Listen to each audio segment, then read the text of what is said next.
Je jaro roku 2004. Irák zažívá chaos a režim Saddáma Husajna padl. Ale místo očekávaného míru přišla vlna odporu.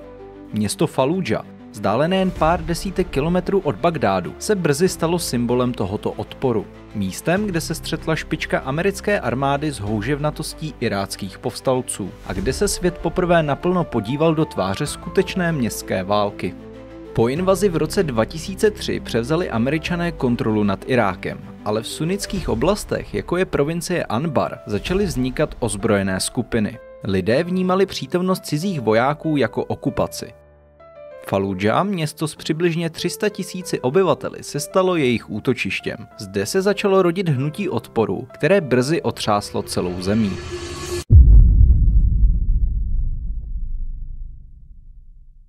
Čtyři američtí kontraktoři ze soukromé bezpečnostní firmy Blackwater výjíždějí do Falúdže. Scott Helvenston, Jerry Zovko, Wesley Batalona a Mike Teague jsou přepadeni, zabiti a jejich těla jsou zohavena.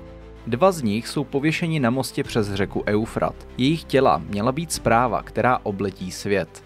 V USA tyto záběry vyvolaly vlnu zuřivosti.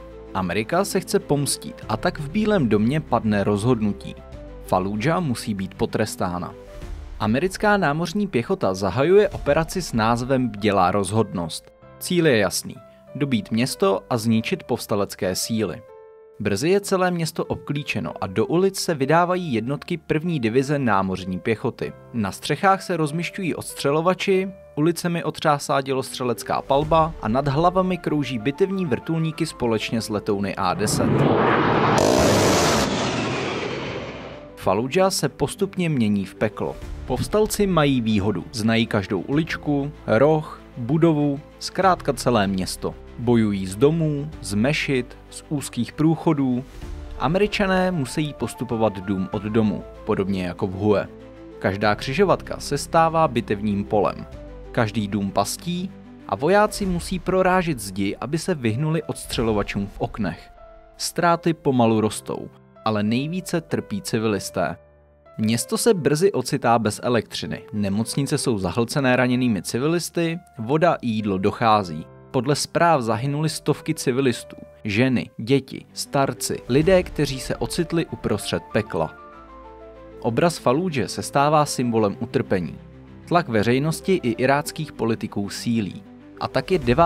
dubna vyhlášeno příměří. Boje na čas utichají a do města proudí humanitární pomoc. Ale ve stínech se povstalci přeskupují, doplňují zásoby a připravují se na další střet. Washington ale brzy čelí kritice. Média začínají mluvit o trestu bez strategie. Z vojenského hlediska nebylo město nikdy plně dobyto a každý pokus o postup znamenal nové ztráty. 1. května 2004 Američané ukončují frontální útok. Místo okupace tak přichází čas na kompromis. Kontrolu nad městem přebírá tzv. Falúdžská brigáda. Jednotka složená z bývalých iráckých důstojníků, vycvičená a vyzbrojená Američany. To se ale brzy ukáže jako bláhový plán, který zní hezky na papíru, ale realita je naprosto jiná. Na první dobrou to znělo jako rozumné řešení. Ve skutečnosti to ale byl začátek nového problému. Brigáda se rychle rozpadla a její zbraně skončily v rukou povstalců. Město se opět ocitlo pod jejich kontrolou. Mezitím se v podzemí začal prosazovat muž jménem Abu Musab az-Zarqawi, radikál, který později založí iráckou odnož Al-Kaidy. A Falúdža se postupně stává jeho pevností. Z té ale uniká společně s velením těsně před druhou bitvou o Falúdžu. Po měsíci bojů bylo zabito přes 500 civilistů, desítky amerických vojáků a stovky povstalců. Město zůstalo rozbombardované, ale ne zlomené. Pro USA to byl hořký okamžik. Technologicky nejvyspělejší armáda světa byla zastavena ve městě o rozloze několika kilometrů čtverečních. Bitva se tak stala symbolem limitů vojenské síly v prostředí, kde nepřítel splývá s civilisty. Falúdža zůstala pod kontrolou povstalců až do listopadu téhož roku. Tehdy se Američané vrátili, tentokrát s větší silou, lepší přípravou a bez kompromisu. To, co začalo jako operace Bdělá rozhodnost, vyústilo v operaci Phantom Fury. Druhá bitva o Faludžu byla jedna z nejtvrdších bitev celé irácké války, ale to si necháme zase na příště. První bitva o Faludžu nebyla jen střetem vojáků a povstalců, byla střetem strategií, politiky a tvrdé reality městského boje.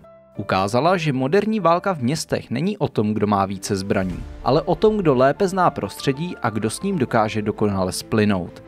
Faludža, město, které se stalo varováním a lekcí, za kterou americká armáda zaplatila krví. Díky, že jste video dokoukali až do konce. Do komentářů můžete napsat, co si o této bitvě myslíte vy. Nezapomeňte taky na like a odběr a my se vidíme zase někdy příště. Tak ahoj.